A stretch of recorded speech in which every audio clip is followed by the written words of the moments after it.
capitale de la Corée du Nord depuis 1948.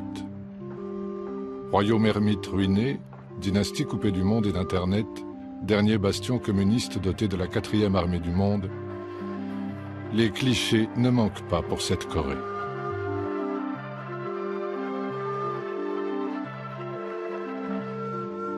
Mais que savons-nous vraiment de ce pays? Sinon qu'en fait, il y a deux Corées.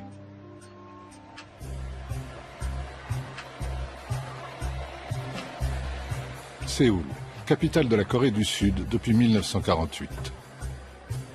Société civile bouillonnante, capitalisme triomphant, 13e économie mondiale, pays où les enfants ont des téléphones Samsung et des casquettes de baseball. Encore des stéréotypes. Comment raconter l'histoire de la Corée quand il y en a deux? Deux histoires, deux pays aux noms différents, deux États aux drapeaux incompatibles, aux sociétés opposées, séparés par 60 ans de confrontation.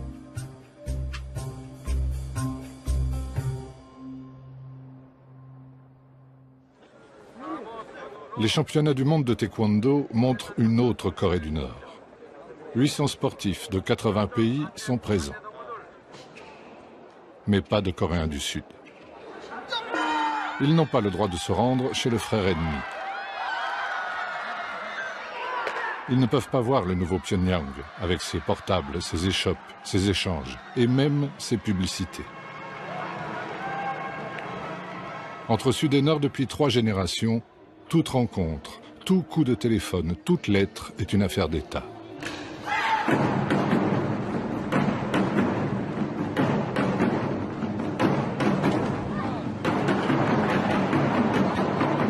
Au Sud aussi, le taekwondo est le sport national, comme le foot au Brésil. Les athlètes viennent du monde entier, mais pas de Corée du Nord. 45 millions de Coréens au Sud, 25 millions au Nord. Que partagent-ils encore? Des berceuses, des jeux, des rêves? Oui, ils partagent une chose. Chacun vit dans un demi-pays. Tous ont la division en tête.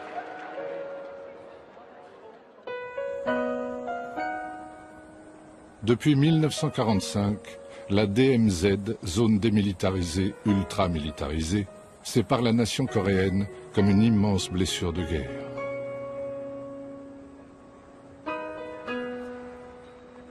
Pour comprendre comment on en est arrivé là, des Coréens du Sud et du Nord ont accepté de raconter ensemble leur histoire. Ils le font pour la première fois dans ce film.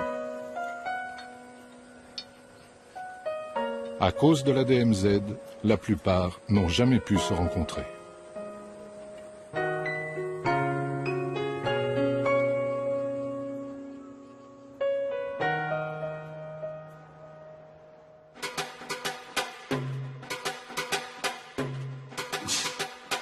Au taekwondo, chaque mouvement a une signification. Celui-ci s'appelle Dangun.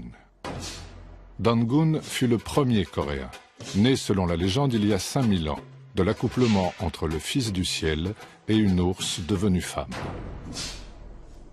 Ce mythe fonde l'idée d'une nation coréenne unie. En Corée du Sud, l'anniversaire de Dangun fut longtemps férié.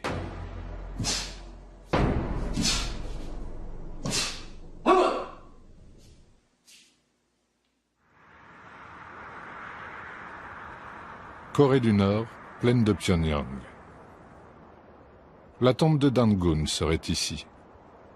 Elle a été transformée en mausolée que l'État nord-coréen entretient méticuleusement.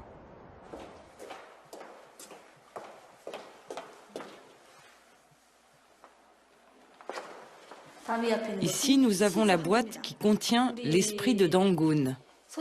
Nos ancêtres ont créé des traditions autour de la figure fondatrice de Dangun.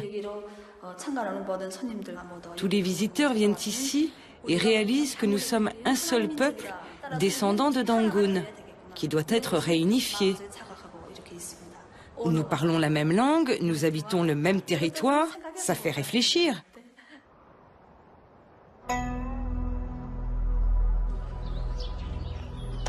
À Séoul, capitale de l'autre Corée, il n'existe plus qu'un seul temple de Dangun. Les autres ont été emportés par la modernisation et les églises protestantes, très en vogue en Corée du Sud. C'est à la fin du XIXe siècle que Dangun devient vraiment le symbole de l'identité nationale.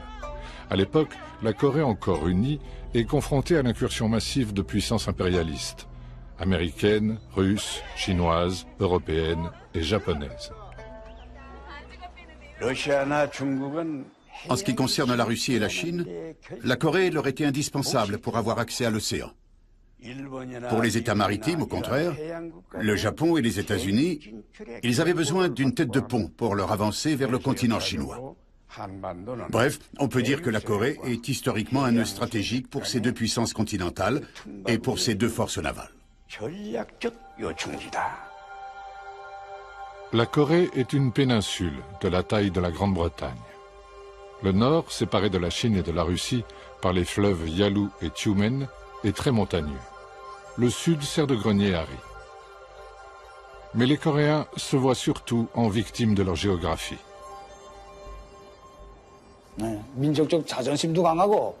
Oui, notre nation a un sens aigu de la dignité nationale et de la fierté. Nos ancêtres étaient courageux dans les batailles contre les agresseurs étrangers. Ils étaient patriotes, courtois et sages. Mais ce qui est très important en particulier, c'est leur unicité. Bien que nous ayons été envahis de nombreuses fois par les agresseurs étrangers, notre nation est toujours restée vierge de toute influence étrangère pendant très longtemps. Face aux pressions étrangères, le pays se referme, ce qui lui vaut son surnom, toujours appliqué à la Corée du Nord, de royaume ermite. Pas de commerce, pas de missionnaires, pas d'occidentaux, pas de traités inégaux. En 1905, le Japon l'emporte sur la Russie. En 1910, il transforme le pays en colonie. L'Amérique laisse faire, se contentant des Philippines en contrepartie. Les Japonais portent les mêmes vêtements, ont les mêmes bateaux et les mêmes armes que les Occidentaux. Ils vont ouvrir cette contrée si reculée. Train direct de Busan à Paris, tout à l'égout, gaz de ville, tramway, téléphone. L'État japonais développe l'industrie, surtout dans le nord du pays. Des centaines de milliers de Coréens partent se former et travailler au Japon. La colonisation est brutale. Ceux qui résistent sont durement réprimés.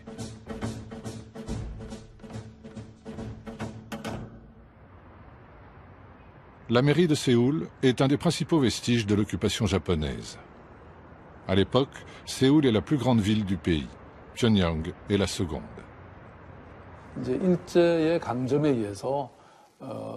Sous la colonisation japonaise, Séoul a été modernisée de force.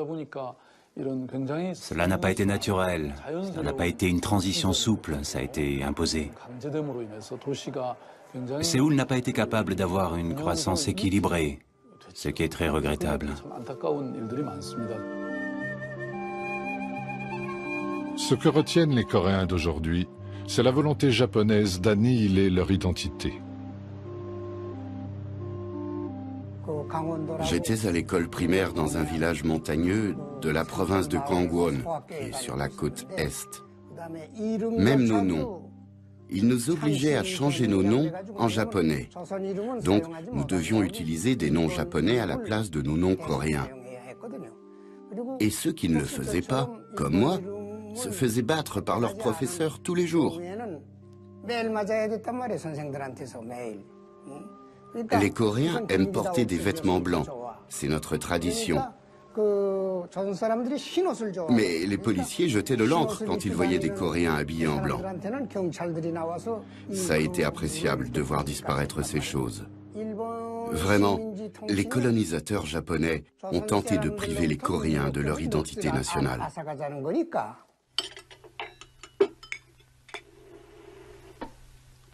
La colonisation provoque la division entre Coréens.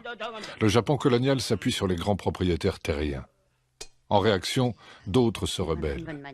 Comme le montre cette toute première fiction nord-coréenne de l'après-guerre. C'est un terreau révolutionnaire. 너희들은 개만도 못한 것들이야. 개도 사흘을 치면 주인을 알아본다는데 그놈의 새끼들이 금방지게 마음은 살아가지고 치.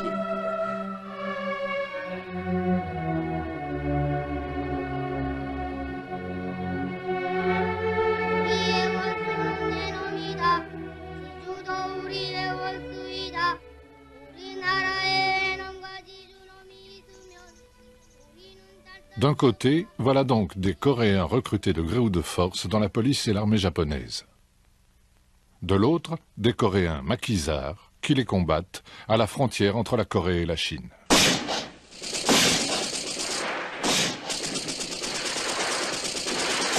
Un des résistants les plus connus s'appelle Kim Il-sung.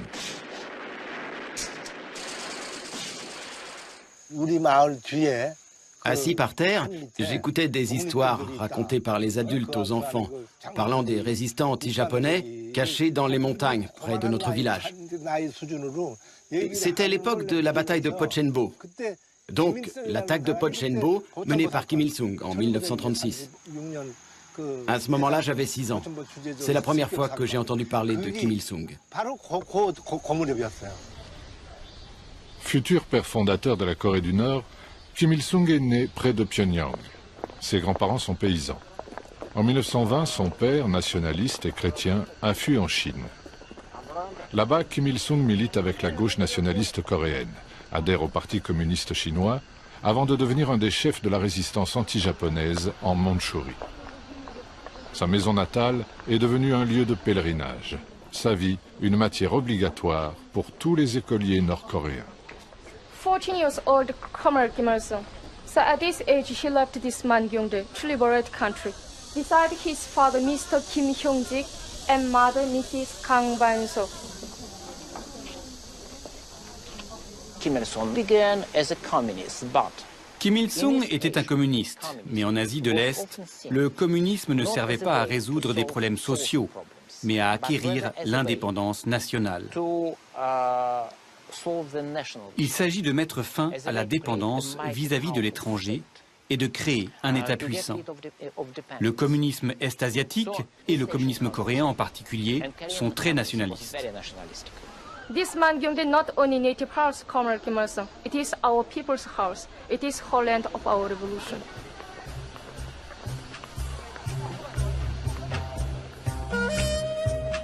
À cette même époque, dans un autre village, naît l'homme qui va largement façonner la Corée du Sud, cette fois. Park Chung-hee, futur père de l'essor économique.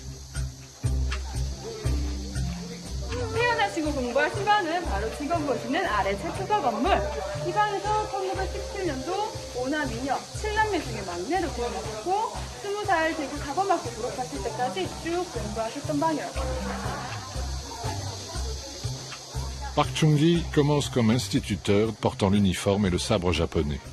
Pauvre mais ambitieux, il saisit sa chance quand le Japon attaque la Chine. En 1937, il devient officier impérial en Mandchourie.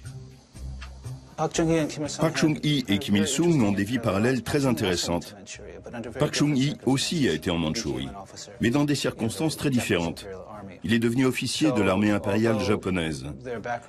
Donc, même s'ils sont issus du même milieu, d'une certaine manière, Kim Il-sung et Park Chung-hee se sont retrouvés des côtés opposés de cette lutte coloniale et anticoloniale. Il n'y a pas de preuve qu'ils aient combattu l'un contre l'autre ou même qu'ils aient été là-bas au même moment. Mais il est clair que Kim Il-sung considérait les gens comme Park Chung-hee comme ses ennemis, comme des Coréens collabos à la solde des militaires japonais.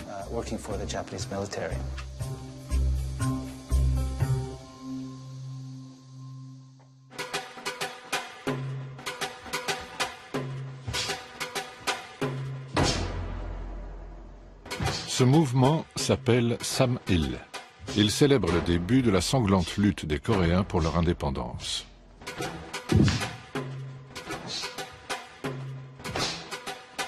De 1937 à 1945, la guerre du Pacifique accentue les fractures entre Coréens. Mais lorsque le Japon perd la guerre, la Corée espère enfin retrouver sa liberté.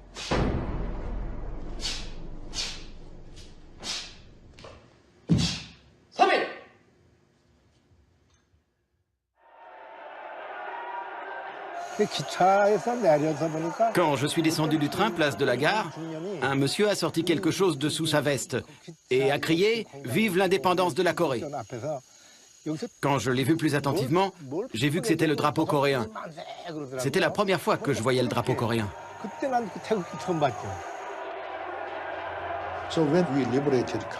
Après avoir libéré le pays, tout le monde était très exalté. Mais on ne savait pas vraiment quoi faire. Juste crier « Hurrah! Vive la Corée indépendante !» Et après ça, l'histoire s'est faite. La misérable histoire de la Corée. En 1943, à la conférence du Caire, puis en 1945 à Yalta, les Alliés se sont entendus sur une indépendance coréenne en temps voulu. En attendant, la Corée sera mise sous tutelle américaine et soviétique. Suite à l'effondrement japonais, les troupes soviétiques arrivent par le nord. Comme convenu, ils laissent les Américains occuper la moitié sud du pays.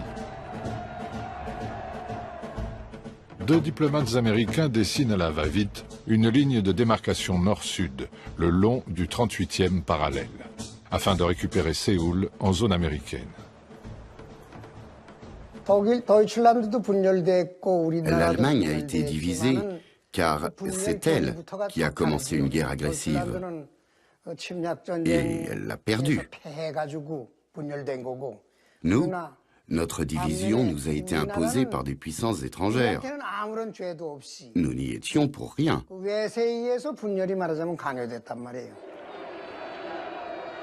Au sud, un exilé du nom de Syngman Rhee prend le pouvoir avec le soutien des États-Unis. Ensemble, ils entreprennent d'écraser les comités populaires qui ont émergé un peu partout au sud, quitte à réhabiliter pour cela d'anciens collabos pro-japonais dans l'armée et la police.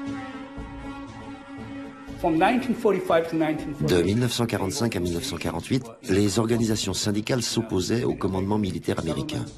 Les fermiers se révoltent contre la présence américaine, qui échoue en particulier à distribuer correctement la nourriture ou à faire avancer la réforme agraire. L'opposition ouverte entre gauche et droite se radicalise. La tension est très forte et finalement le commandement militaire américain a pris fait et cause pour la droite. La répression fera des dizaines de milliers de victimes.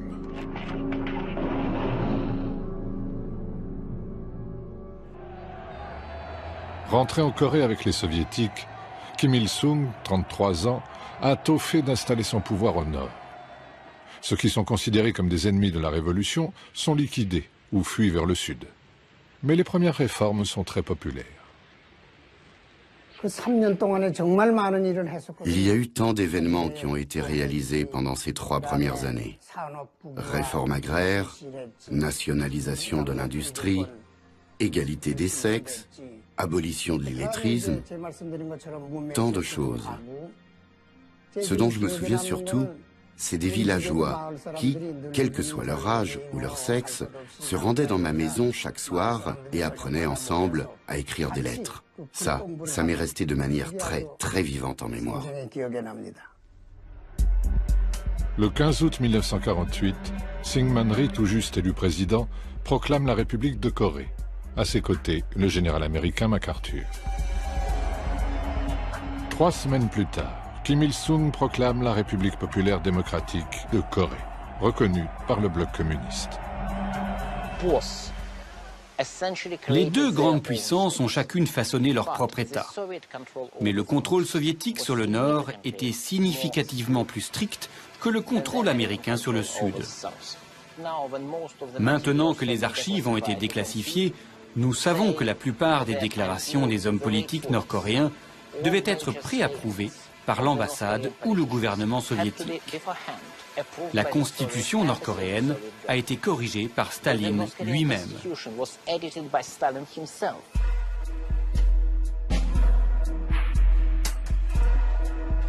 Des deux côtés, on s'arme. Le 38e parallèle devient une frontière de plus en plus infranchissable. Le rideau de fer coupe l'Europe en deux. Ici, la guerre froide fait d'un pays 2 États, 2 mondes, 2 visions radicalement opposées, prêts à mourir pour réunifier leur pays.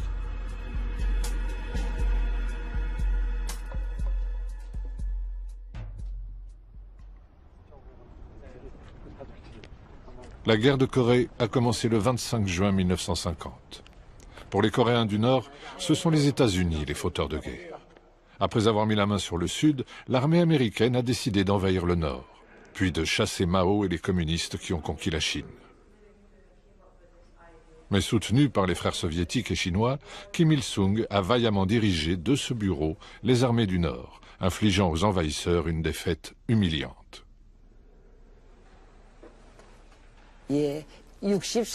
J'ai servi dans l'armée pendant 63 ans. J'ai 84 ans. La guerre de Corée a été causée par les impérialistes américains. Mais notre peuple s'est battu pour la réunification. Au début, nous sommes partis jusqu'au sud pour la libération, pour que toute la Corée puisse vivre sous un même toit, comme une famille.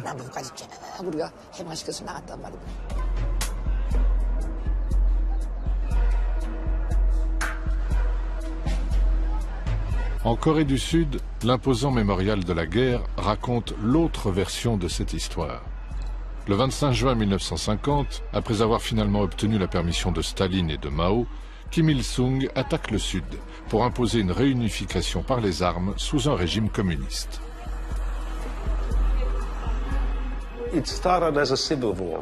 Cela a commencé comme une guerre civile, ça j'en suis sûr. Tant le Nord que le Sud s'étaient préparés à la guerre. Mais il s'est trouvé que le Nord était mieux préparé, et il a attaqué en premier, pour prendre le pouvoir et unifier le pays.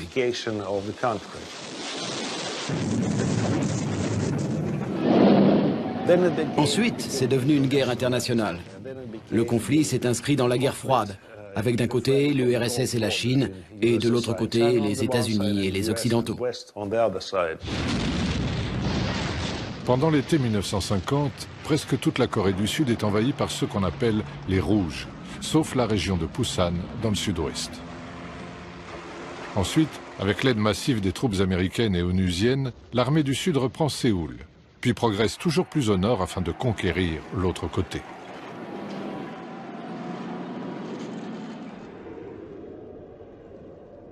Décembre 1950. Les premiers GIs arrivent à la frontière entre la Corée du Nord et la Chine.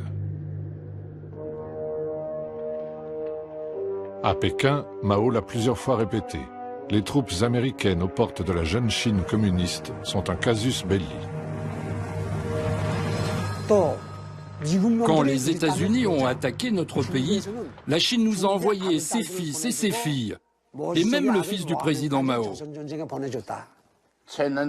On pensait qu'une Corée du Nord plus puissante grâce à notre soutien empêcherait les Américains et les Sud-Coréens de s'approcher de notre frontière. Connaissez-vous le chant de l'armée des volontaires? Vaillants et remontés, franchissons le fleuve Yalu. Défendons la paix et la patrie. C'est pour protéger chez nous. Des centaines de milliers de volontaires chinois prennent la relève des Nord-Coréens épuisés. Le fils aîné de Mao sera tué au front.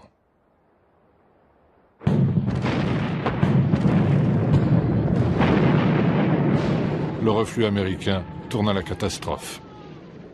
Les GIs qui ne sont pas submergés par les vagues de soldats chinois gèlent sur place. Là où ils le peuvent, ils embarquent hommes et matériels et quelques milliers de réfugiés coréens en haillons. Le port était surencombré de tous ces habitants de l'agglomération de Wonsan. Et tout le monde ne pouvait pas monter à bord. Moi, comme j'étais tout seul, je pouvais monter sur le navire à la sauvette. Je croyais que je pourrais rentrer au bout d'une semaine. J'étais parti avec un livre. Ça n'était pas pour partir à cause d'une question de liberté, seulement pour une question de survie. Il y avait des rumeurs comme quoi, si on restait, on serait bientôt mort, ou qu'une bombe atomique allait nous tomber dessus.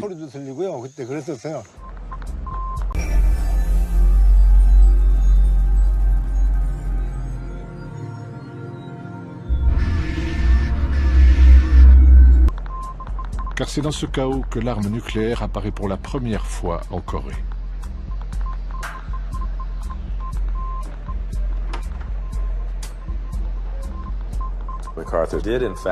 MacArthur a effectivement demandé une vingtaine de bombes atomiques au président Truman. Truman lui a refusé. C'est une des raisons qui mènera plus tard au renvoi de MacArthur en avril 1951. Pour MacArthur, ces 26 bombes atomiques devaient vitrifier la frontière sino-coréenne. Cela bloquerait les renforts de Pékin et couperait la Chine communiste du reste du monde. Des plans détaillés sont élaborés. Des bombardiers effectuent des arcs d'approche. Ils lâchent même des leurres au-dessus du nord pour tester leurs impacts. J'imagine ce que c'était que d'observer depuis les bunkers nord-coréens ces bombardiers B-29 arrivés du Japon, sans savoir s'ils allaient lancer une vraie bombe atomique ou une fausse. Pour éviter une troisième guerre mondiale, l'option nucléaire est abandonnée. À l'été 1951, le front se stabilise plus ou moins à son point de départ. La guerre devient une guerre de tranchées. Pour faire plier la Chine et la Corée, le bombardement systématique du Nord commence. L'US Air Force a répertorié les destructions par bombardement. Les chiffres sont clairs. En moyenne, elles étaient plus importantes en Corée du Nord qu'au Japon et en Allemagne pendant la Seconde Guerre mondiale. Les Coréens du Nord ont perdu très tôt le contrôle du ciel. Alors ils ont commencé à s'enterrer. On trouvait sous terre des industries, des écoles, des usines et même des pistes de décollage. À Pyongyang, il n'y avait plus rien. C'était des ruines. Il n'y avait plus une seule maison debout. Tout le monde vivait à moitié sous terre. C'est là que les élèves allaient à l'école. Et c'est là que le peuple coréen s'est mis à reconstruire. Des brigades reconstruisaient les voies ferrées, mais aussi les routes. Les Coréens n'étaient pas morts, mais bien vivants.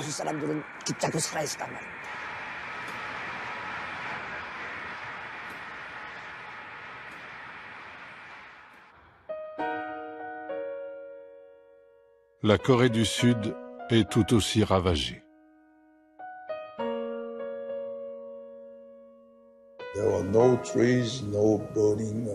À la fin, il n'y avait plus d'arbres, plus de buildings, plus de rationnement, rien. On ne pouvait rien faire parce que tout était détruit et les gens étaient ignorants, pas éduqués. Et au printemps, chaque année, il n'y avait plus rien à manger. C'était une époque très difficile. Personne n'arrive à imaginer ça aujourd'hui. En 1953, Staline meurt. L'étau de la guerre froide se dessert.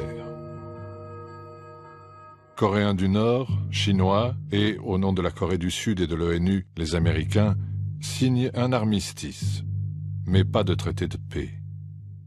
Juridiquement, la guerre n'est toujours pas finie.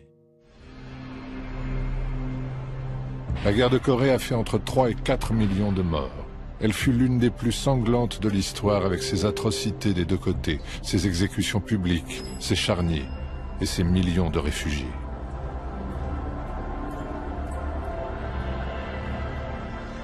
Je suis donc arrivé à Busan, en Corée du Sud, en me disant que je rentrerai chez moi après une semaine.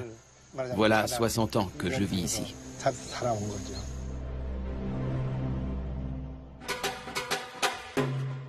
Ce mouvement s'appelle Juche. Idéologie politique de la Corée du Nord, le Juche affirme que les Coréens sont maîtres d'eux-mêmes et de leur destin. La nation s'incarne naturellement dans le leader suprême. Ce mélange d'autosuffisance et d'autodéfense, très différent du marxisme orthodoxe, résonne fortement chez les Coréens. Au sud, le Juche est strictement interdit, mais ses dirigeants cherchent eux aussi une voie nationale autonome.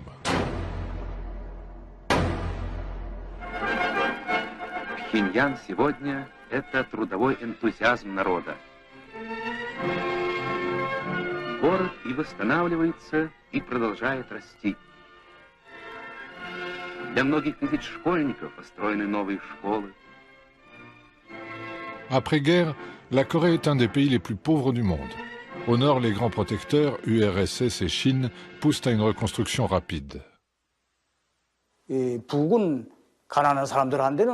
Le Nord était un paradis pour les pauvres.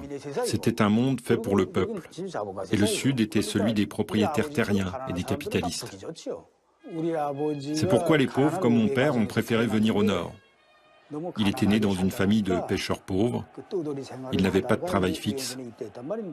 Ensuite, pendant la guerre, il a rejoint l'armée volontaire, il s'est battu, puis est allé à l'université. Il a épousé une enseignante et il a eu un premier enfant, moi. À ce moment-là, notre grand leader a donné des instructions pour refonder le pays. Que ceux qui ont de l'argent donnent de l'argent. Que ceux qui maîtrisent une technique l'utilisent. Que ceux qui ont la force physique s'en servent. Telles étaient ses instructions pour reconstruire le pays. Nous les avons suivies et c'était vraiment extraordinaire. Le tout-puissant Parti des travailleurs de Corée ordonne la collectivisation de l'agriculture, de l'artisanat et de la plupart des PME. La nourriture est distribuée en fonction des mérites. Les travailleurs auront le plus, les familles d'ex-collabos japonais le moins. C'est une société où tout le monde travaille dur et reçoit plus ou moins le même traitement de la part de l'État. Nourriture gratuite, santé gratuite, scolarité gratuite, logement gratuit. On y trouve des officiels qui savent tout et surtout, il y a un grand leader qui est un génie, qui est au-dessus de tout le monde, un demi-dieu qui dirige cette société merveilleuse. Cela convenait très bien à la majorité des Coréens. Et je crois que pendant longtemps, le projet nord-coréen a été nettement plus populaire que le projet sud-coréen. C'était une utopie agricole, le paradis des paysans. La Russie fournit des usines. La Chine, hommes et matériaux. L'Allemagne de l'Est reconstruit une ville entière. La Tchécoslovaquie offre des bus. La solidarité socialiste joue à plein, car la Corée reste une vitrine. Les États-Unis avaient dit que nous ne serions pas capables de reconstruire notre pays avant 100 ans. Mais dès la fin de la guerre, notre peuple, tous ensemble, on a été capables de reconstruire notre ville en 10 ans, à partir du projet qui avait été conçu auparavant. En adoptant ce modèle stalinien, le régime nord-coréen a bien sûr été dès le début très répressif et ne tolérait aucune critique. Mais je pense qu'il y a eu à l'époque un esprit collectif réel et sincère. Ils ont aussi bénéficié du fait que l'industrie coloniale était essentiellement dans le nord du pays. Alors que la Corée du Sud a reçu en termes absolus beaucoup plus d'aide que le nord, la Corée du Sud n'a pas été capable d'utiliser cette aide, contrairement à la Corée du Nord. Et à la fin des années 1950, il y avait une sorte de miracle économique. Il est probable que la Corée du Nord avait le plus haut taux de croissance industrielle au monde. Seoul today has regained much of its former stature among the national capitals of the world. Where snipers once hid, the housewives of Seoul calmly do their shopping. Yet the task of reviving Korea completely, or even of Seoul alone, is still far short of completion. More than 1 million homeless people remain. Nearly 100,000 orphans must be cared for.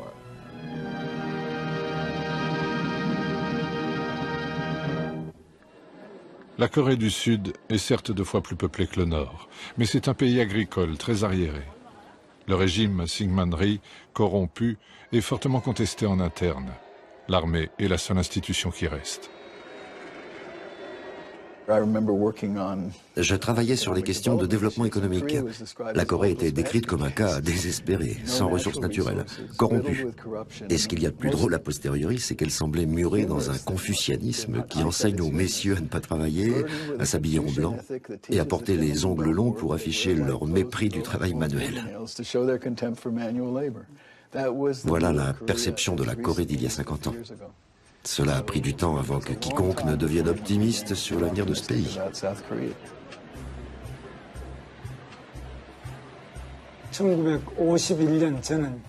Je suis né en 1951, pendant la guerre. Nous avions toujours faim. Nous étions en loc, on était malade. Et si on était malade, il n'y avait aucune chance de pouvoir aller dans un hôpital, car il n'y en avait pas.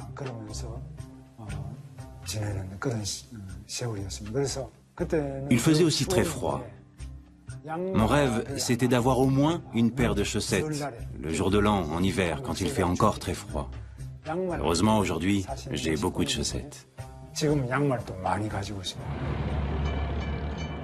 Déjà dévasté par la guerre, Séoul est envahi par des paysans fuyant la misère rurale. Les bidonvilles sont légion. Les grands ensembles poussent partout, symbole de ce nouveau modèle urbain à l'occidental.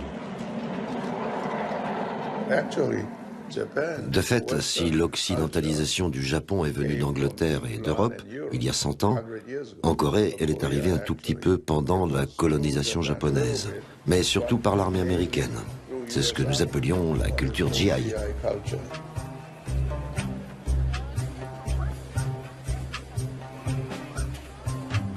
Ceux qui croient en leur pays sont les premiers entrepreneurs sud-coréens.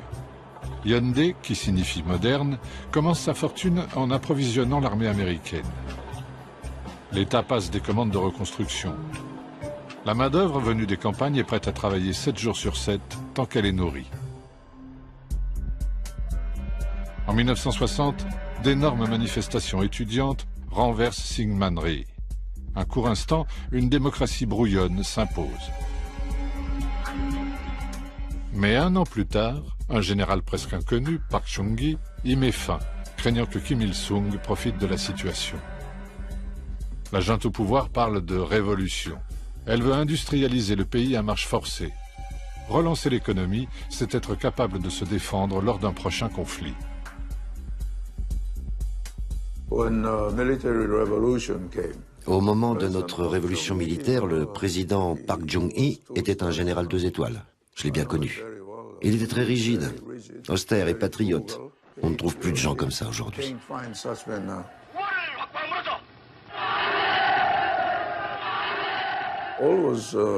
Tout l'enjeu, c'était la compétition avec la Corée du Nord. Nous avions 600 000 hommes sous les drapeaux, et à cette époque, il y avait encore beaucoup de divisions américaines dans notre pays.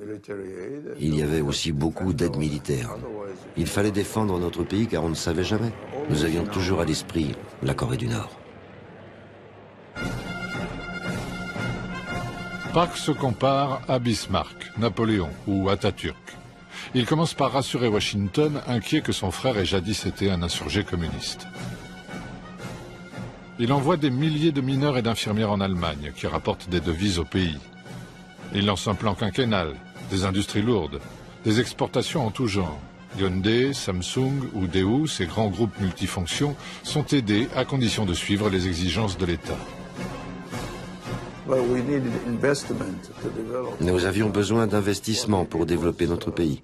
Ce que Park Chung-hee a fait, c'est de normaliser les relations avec le Japon, ce qui lui a permis de recevoir 300 millions de dollars de réparation de guerre et 200 millions de prêts. Et ça, il s'en est servi pour financer des projets, comme la construction d'autoroutes pour Hyundai, des bateaux pour Hyundai. Ainsi, ils ont pu commencer avec de l'aide. À partir de 1965, Park envoie 2 de ses meilleures divisions soutenir l'Amérique au Vietnam. Leurs salaires servent à l'État pour ses projets de développement. Cela permet aussi de garantir le soutien de Washington le long de la DMZ.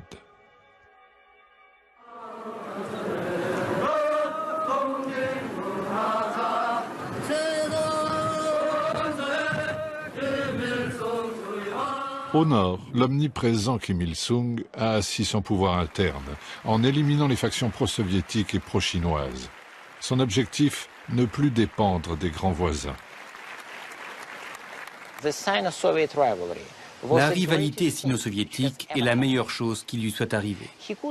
Elle lui a permis d'obtenir des financements fréquents de la Chine et de la Russie en récompense de sa neutralité.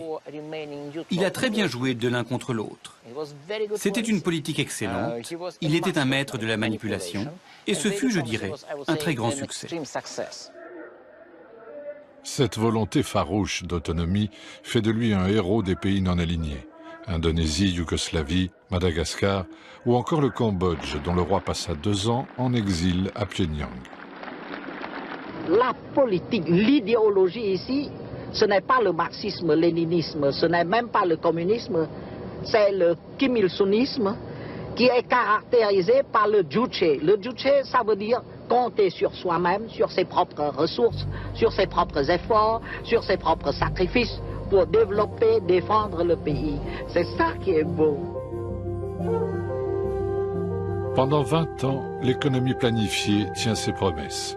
Même la CIA est impressionnée par le nombre d'écoles et la réduction de la pauvreté. Les riches matières premières, fer et charbon notamment, s'exportent jusqu'au Japon et en Europe. Mais progressivement, le modèle se grippe. Officiellement, l'embargo américain est coupable de tous les problèmes. Mais dépenses improductives et déboisement des campagnes qui provoquent l'érosion des terres marquent aussi les limites de ce système monolithique et ultra centralisé.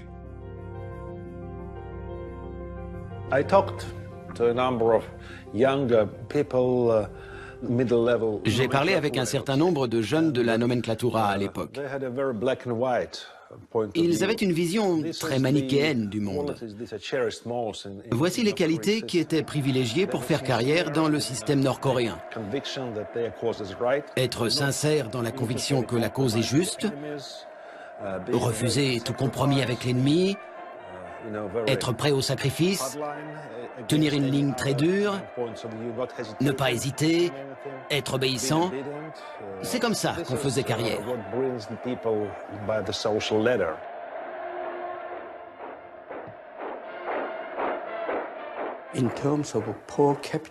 En termes de revenus par tête, la Corée du Nord a été plus riche que la Corée du Sud jusqu'en 1975. C'est en 1975 que nous avons atteint tous les deux, Nord et Sud, environ 500 $ par tête de revenus annuels. À cette époque-là, c'était beaucoup d'argent pour la Corée. À cette époque, la Corée du Sud s'est en effet ouverte internationalement. Suite au premier choc pétrolier, les grands groupes se lancent dans l'exportation massive d'acier, de bateaux, de voitures, mais aussi de main-d'œuvre docile et bien formée. Hyundai envoie 160 000 travailleurs au Proche-Orient, ces chantiers lui rapportant jusqu'à 10 milliards de $ par an. La croissance explose. Cela va devenir le modèle coréen, du Sud cette fois.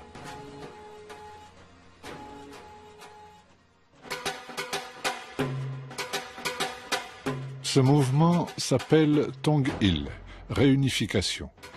C'est le souhait du peuple coréen depuis 1945. Guerre de Corée et guerre froide ont rendu impossible l'unification par les armes. Mais pour se rapprocher, encore faut-il se rencontrer, se parler, réfléchir à une solution. Ce qui n'a rien d'évident quand le 38e parallèle reste hermétiquement fermé.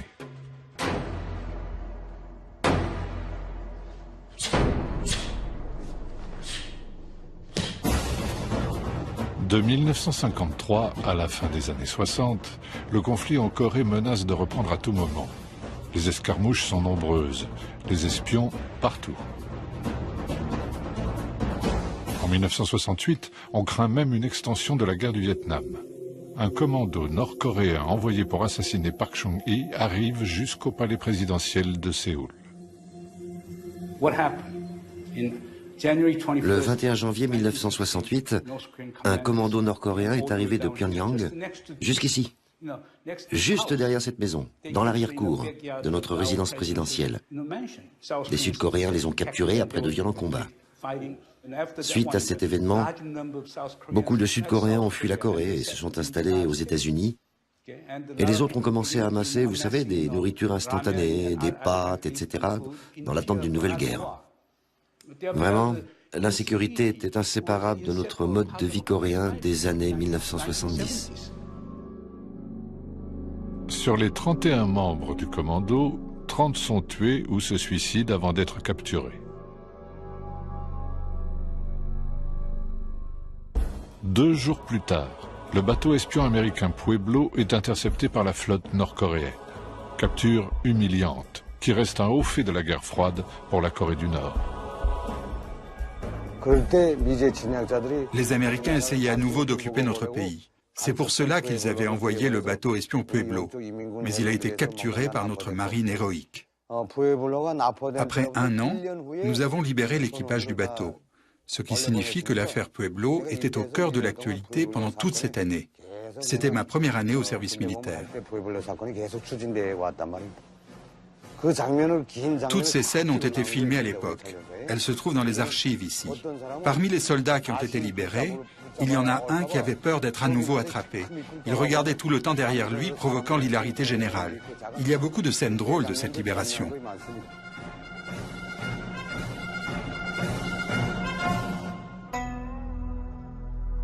En 1971, le monde change. Après les crises de Cuba et de Prague, l'heure est au dégel. En Asie, les États-Unis se rapprochent de la Chine. Le président Nixon, protecteur de la Corée du Sud, rencontre Mao, allié de la Corée du Nord. Craignant de faire les frais de ce rapprochement, Park Chung-hee décide d'envoyer le chef de la redoutable KCIA, les services secrets sud-coréens, rencontrer Kim Il-sung. Kim Il-sung envoie en retour son propre frère à Séoul. Les contacts sont top secrets, jusqu'à une grande conférence de presse qui surprend tout le monde. 남북 공동성명 첫째, 통일은 외세에 이전하거나 외세의 간섭을 받음이 없이 자주적으로 해결하여야 한다. 둘째, 서로 상대방을 반대하는 무력 행사에 이거하지 않고 평화적 방법으로 실현하여야 한다. Au nord, la réunification reste un thème très porteur. Pyongyang a accepté l'existence de deux systèmes. Comme le montre cette fresque, Kim Il-sung propose dès 1970 un État fédéral pour chapeauter nord et sud, si différents. C'est ce que promeut sa diplomatie à travers le monde. Ce premier contact durable et de haut niveau provoque une vague d'espoir immense. Croix-Rouge du Nord et du Sud se rencontrent dans les deux capitales. Un téléphone rouge est installé. Mais malgré ces efforts, chaque côté continue aussi de se renforcer.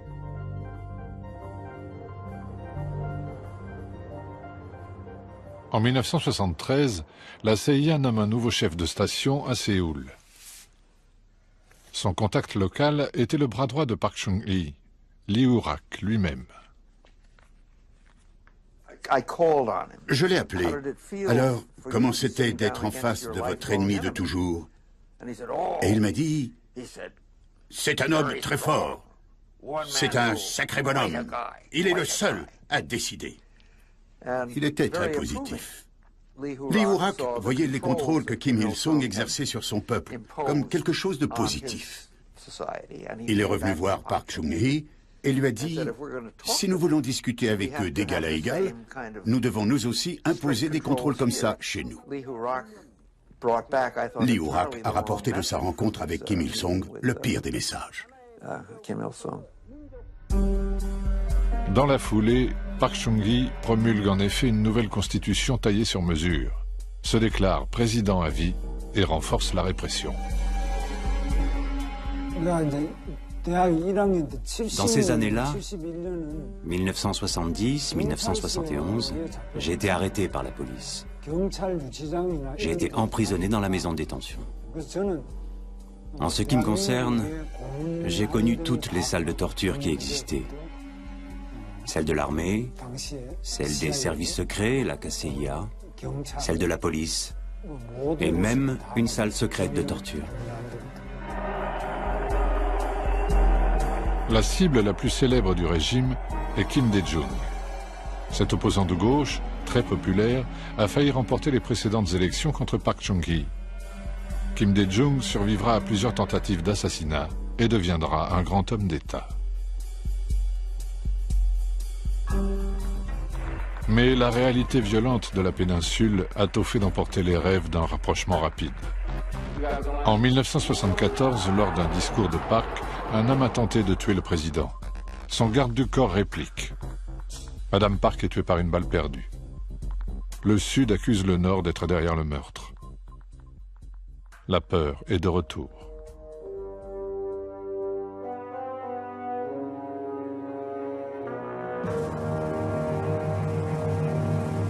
Au plan international, les Américains ont perdu la guerre du Vietnam. Qui sait, peut-être vont-ils un jour retirer leurs missiles nucléaires déployés depuis 1958 en Corée du Sud. Park Chung-hee décide de doter son pays de la bombe atomique.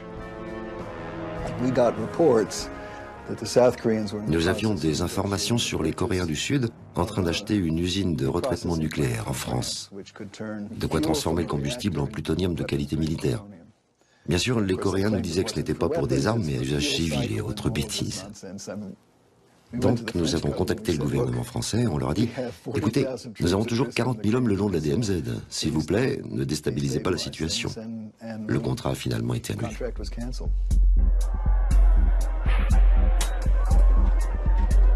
Puis, c'est au tour de Park Chung-hee d'être assassiné, par son propre chef des services secrets.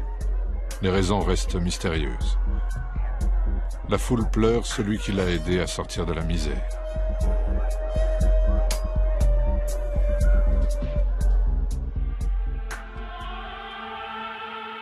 Pour assurer la continuité du pouvoir, Kim Il-sung a commencé à former Kim Jong-il, son fils aîné, pour lui succéder un jour. Ce système dynastique choque les alliés communistes, mais paraît normal dans le système du Juche. En 1985, les toutes premières réunions de familles séparées depuis la guerre de Corée marquent une petite avancée.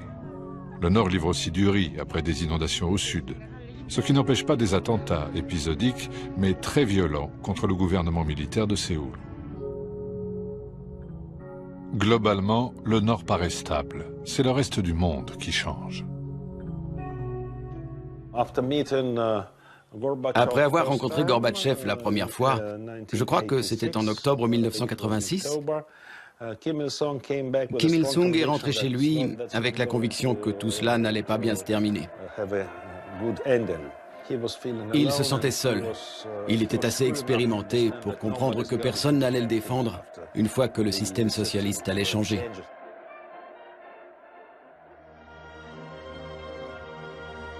Pékin et Moscou s'intéressent de plus en plus au nouveau marché sud-coréen et de moins en moins à l'économie vieillissante du Nord.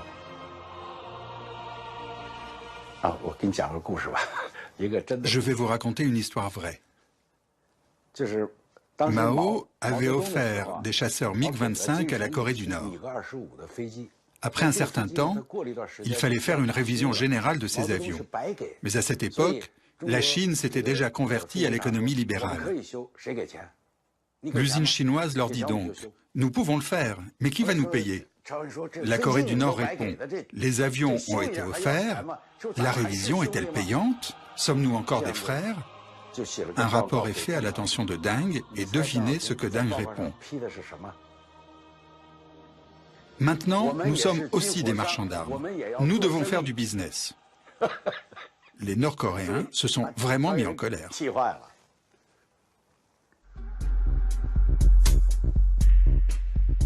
Au même moment, au sud, 10 ans d'émeutes, de massacres et de manifestations font enfin céder les militaires. En 1987, Séoul organise ses premières élections présidentielles libres. L'année suivante, les Jeux Olympiques sont vécus comme la consécration de cette ouverture.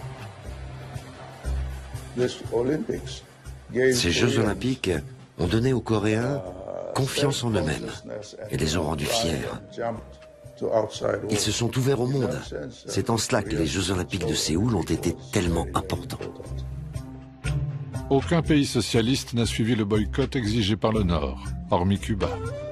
L'équilibre de la guerre froide est en train de se modifier, mais la Corée unie reste un rêve lointain.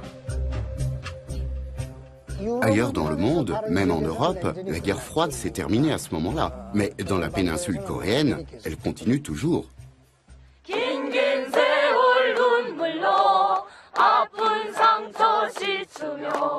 통일의 한이가 파도쳐 설레이는